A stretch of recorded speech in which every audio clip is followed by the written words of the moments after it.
আমরা খেলাফতের জন্য কথা বলি, খেলাফতের জন্য লড়াই করি, কিন্তু আমাদের কিন্তু একটা চিন্তা করতে হবে, খেলাফত কেন চলে গেল আমাদের কাছ থেকে? খেলাফত তো আমাদের পূর্বপুরুষের ছিল। উসমান রাদিয়াল্লাহু আনহু, তারপর ওমর রাদিয়াল্লাহু আনহু, তারপরে যে উসমানিয়া খেলাফত, উমাইয়া খেলাফত, আব্বাসী খেলাফত, এগুলো খেলাফত তো ছিল। তাহলে এই খেলাফত কেন গেল? এই কারণটাই আপনি যখন বের করতে পারবেন তখন কেন বুঝতে পারবেন যে আল্লাহ কেন তাদের কাছ থেকে খেলাফত নিয়ে গেল, তাহলে আমরা কেন খেলাফত পাচ্ছি না। আপনি লক্ষ্য করে দেখুন, উসমান রাদিয়াল্লাহু আনহুকে হত্যা করলো গদির জন্য, খেলাফতের জন্য। কে হত্যা করলো? ওই সময় যারা মুসলিম ছিল তারাই ছিল, তারাই হত্যা করলো। আলী রাদিয়াল্লাহু আনহুকে হত্যা করলো, কারা হত্যা করলো? ওই সময় যারা মুসলিম ছিল তারাই হত্যা করলো। হোসেন রাদিয়াল্লাহু আনহুকে হত্যা করা হলো, কারা হত্যা করলো? তো ওই সময় যারা মুসলিম ছিল তারাই হত্যা করলো। তাহলে কি হলো?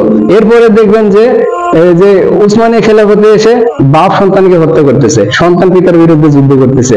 এগুলো কি ইসলামে বৈধ? বৈধ না। কারণ মুসলমানরা যখন তাদের মানে আল্লাহর বিধান থেকে সরে যায়, নিজেদের অন্তরে দাস হয়ে গেছে, তখন আল্লাহ তাদের কাছ থেকে খেলাফত নিয়ে গেলেন।